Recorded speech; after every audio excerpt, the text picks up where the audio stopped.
This video is sponsored by Skillshare. Hi everybody, welcome back to the Man Carrying Thing cinematic universe. If you happen to come from this side of my channel and you clicked on this video, warning, I do talk about books. It literally started out that way. I don't know what kind of sick, twisted form this channel has taken, but I'm gonna talk about what I've been reading lately, because I've been reading some fantastic books. But first, do you like to get disturbed? You're a big old weirdo? Well, you're in luck because I'm currently in the midst of hell. I'm in the midst of a process where I'm reading 11 or 12 of some of the most disturbing books as recommended by you all. This is going to be a video on the channel later on, which brings me to The Road, a book that I read for the first time and which was mentioned quite frequently by those of you recommending disturbing books. I get why, and I didn't really want to read it because I thought, well, everyone knows about The Road. Like, I've heard it's disturbing because it's sad or whatever, but I didn't really want to read it. But so many people recommended it, so I was like, okay, I'll read it. It'll be one of the early books I read. For my Disturbing Books Challenge, I will be posting individual book reviews of each book that I read throughout the challenge, reviews of each book on my Patreon. Regardless, here's what I think about The Road in broad details. It's fucking great. This was really quick to get through. A little disappointed because I wasn't that disturbed by the book. Maybe that's because I was just coming off of this book right here, kind of moving and touching. And I've read Cormac McCarthy. I love Blood Meridian, and I'd say Blood Meridian is it's far more depressing. I mean, there's disturbing content in both books. Blood Meridian has way more gore. It kind of wallows in despair in some ways, and it's more of a horror story. Whereas this is kind of like a father-son story that just happens to be set in the post-apocalypse. McCarthy is really good at describing physical detail of the physical things characters do. There are those who will say maybe it's boring or repetitive. You know, the same stuff happens. It's about the father and son trying to survive. You know, they're just walking down the road, encountering certain things. Bad stuff happens. Occasionally a good thing happens, very occasionally. It was genuinely touching. Like, when I got to the end, despite how bleak this book is and bleak the image of humanity after the end of the world is, there is a kind of undying love that exists between this father and son, and how even in all of this horror, there's this little spark of hope that's just really beautiful. I mean, it's beautiful. It's just beautifully written. I mean, it's McCarthy. You're getting what you get from McCarthy, the occasionally archaic words thrown in there out of nowhere, sometimes clunky, but also just like jarringly beautiful. I have to recommend it. Like, if you haven't read it, I think it's time. Don't read it if you're in a bad state of mind, honestly, although to me, it felt very uplifting. Like, to me, this felt like a happy book because, like, all right, we're talking about the end of the world. Everything's, gone to shit, but there's this beautiful love that exists between the father and son, and it's a mythic tale, incredibly well told. So check it out. Again, longer reviews up on the Patreon. Now, in this pile, I'm reviewing only 2 of the disturbing books because I've been reading other stuff. This is the book that I've already spent an entire video on, which I recommend you go check it out because it explores more of my thoughts on this book. But I did read this, the infamous book people told me would be disturbing. I read it first because I thought, this won't be the most disturbing. It disturbed me in a way where I was kind of like a bit repulsed by the intentions of the author. It had me hooked for like the first half of the book, and then the second half, it was kind of like, oh, so this is what we're doing.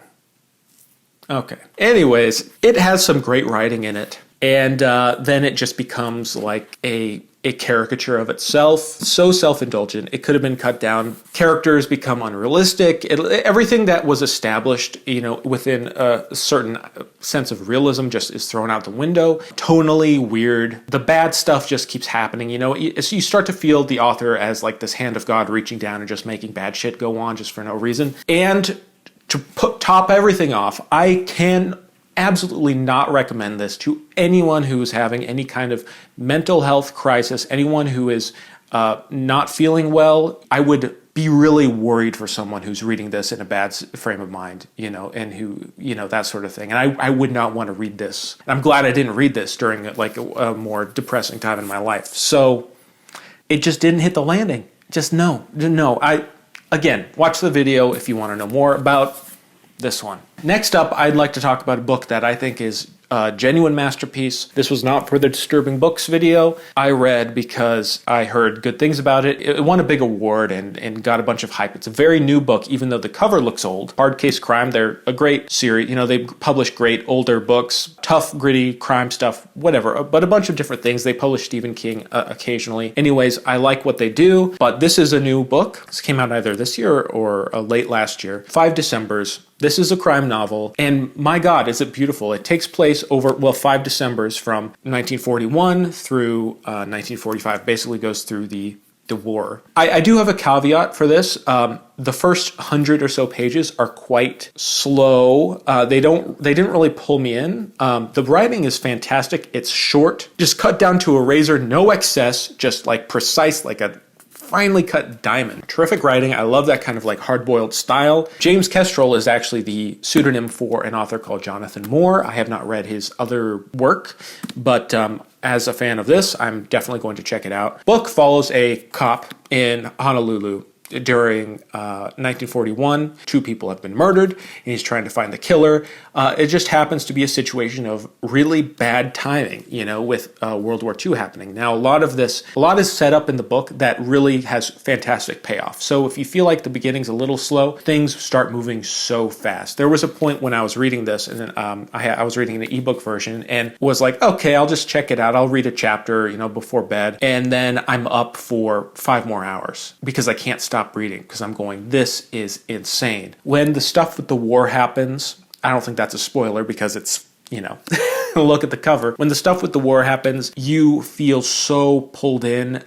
There's such a sense of danger, of real history occurring all around you. Images of horror and beauty. More than anything, this book is about just the casualty of time. There's twists. There's turns. My God, at the end of it, it's just a heartbreakingly beautiful love story. What else can I say? Like it really is the whole package. I feel like I will want to reread this one day. I can't recommend it enough. But before we get to our next book, a word from our sponsor, Skillshare. Skillshare is an online learning community with thousands of inspiring classes for creators. Explore new skills, deepen existing passions, and get lost in creativity with Skillshare. Look, it's no secret, I'm a big fan of Skillshare. They're one of the best and most consistent sponsors on this channel, and I really love having access to Skillshare. I'll mention this again in case others haven't heard of it. One of my favorite courses is called The Writer's Toolkit, 6 Steps to a Successful Writing Habit by Simon Van Boy. I think a lot of us who are writers understand that the biggest challenge and hurdle, I think, for a lot of people is finding consistent writing habit, and this is just a great practical series of videos about how to